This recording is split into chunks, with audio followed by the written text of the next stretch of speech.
Anyway, for the 13 of us that are in the room, welcome. Thank you, Pam, for the introduction. I hope the two other gentlemen will be able to join us, but they have more important priorities with the president right now. But anyway, I'll continue.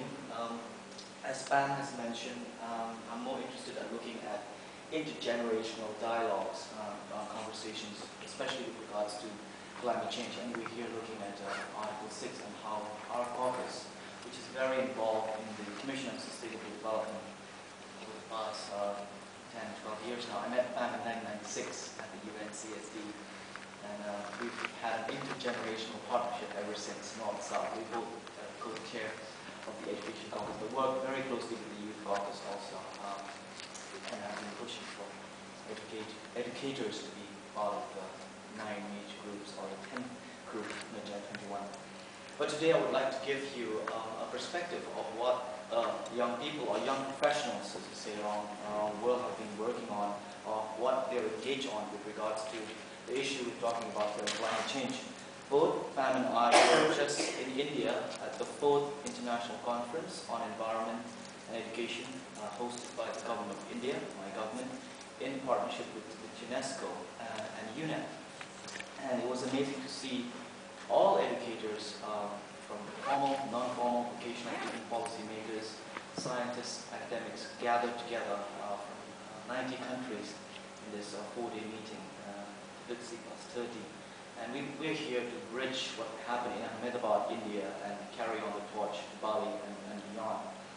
I would just like to reflect on what Pam has mentioned, what are the key questions we want to raise here.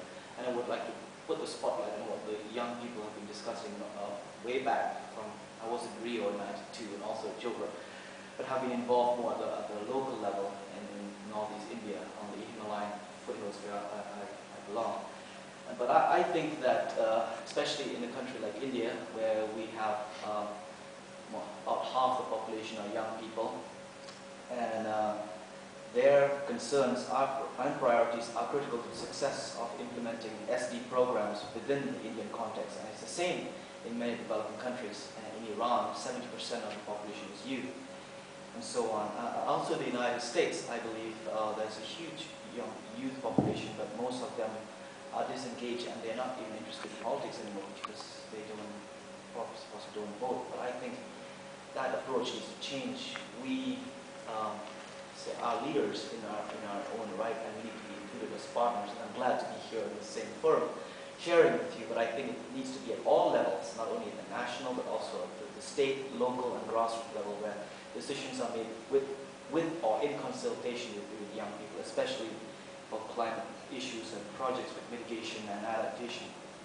So, what I believe is encouraging civic involvement and investing in these young people's concern must be an urgent priority of these governments that are not only gathered here, but also civil society. Again, the statistics tell that young people are not an invisible contingent. They represent an increasing significant portion of the population, especially in the rapid developing countries. Youth and children contribute over 50% of the total population of the world, and in developing countries, over 60% of the population is under the age of 30. But today, 85% of young people are concentrated in developing countries, where the impact of climate change will be felt more severely. And more, there's a massive migration of those young people out, rural youth, migrating to the city for looking for greener pastures, and obviously they want to go back to their villages or the communities. So while recognizing that young people are among the most affected problems of climate change and environmental disasters, they should have an active role in actually addressing these problems in the preparation and implementation of activities towards mitigation, adaptation to climate change and climatic disasters. It's already happening as we speak. 2-3 weeks ago, there was a big cyclone that hit Bangladesh just across our borders, and more than 20,000 people have lost their lives, and millions more have lost their livelihoods. And that trend is going to increase every year. I come from the rainiest place on earth, but the irony of the story is that women have to walk for miles to get fresh drinking water in the rainiest place on earth, what's happened because of climatic change and also massive deforestation over the past 25 years, what's happened to Cherrapunji, which gets about 55 feet of rain a year. It's become a cool desert. There are no more trees, so when it rains, topsoil is washed away at about 7,000 feet. You can't really plant much when those mountains are so steep.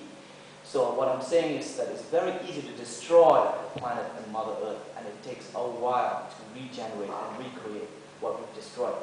So that's just one story, but there's many more extractive industries that are working in my part of India that's quite unsustainable in the way they practice.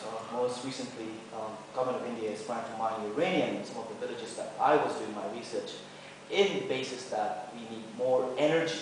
It's a national security thing, so any way who's anti-uranium mining is anti-development, and hence I'm the enemy of the state or something like that. But the young people, all the indigenous people that live in the land do not want this kind of unsustainable open cast mining for uranium. It's just one of the stories. To go back to the topic, I would say that climate change may very well be the biggest threat facing humanity. Yet, the negotiations to find solutions have so far been mirrored mostly in the technical arena and have been derailed by special interest groups such as large oil corporations, coal, utility companies, and governments such like the United States. The latest example are the efforts to sideline the renewable energy plans that happened during the Johannesburg summit. For many, the issues of climate change is a matter of life and death, especially in the small island states. But the biggest injustice of climate change is that the hardest hit are the least responsible for contributing to these problems that we're seeing today. Climate change will kill more people in the developing world than poverty has done, according to some scholars and experts, especially in Africa. Therefore, the constituency providing leadership on climate change needs to be broadened by linking local community issues to the actual realities that climate change has impacted in our world today. Unless it hits you in the backyard, nobody will act. When it hurts you, your family, it might be too late.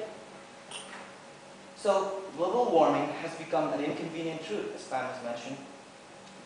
Professor Nicholas Stern, who is one of our lecturers at the London School of Economics, talks about the economics of climate change and the cost of inaction in his report, the Stern report. Currently, he heads the India Observatory and working closely with the government of India to see how we can better help local authorities and governments work to find policies that can help involve people at the grassroots in these mitigation projects, especially people living in the coastal areas. As we speak, dramatic changes are occurring around our world. There has been a 40% drop in the amount of Arctic ice since the 1970s. Were this effect to spread and the northern ice field melt, a rise in sea levels of up to 7 meters would occur. Just imagine what will happen to those low-lying states. It's just going to be overwhelming. We are already having a lot of environmental refugees crossing over the border from Bangladesh to our part of India, and I think that's just going to intensify over here. So who's going to take the burden and take the responsibility to take care of these future environmental, climatic refugees?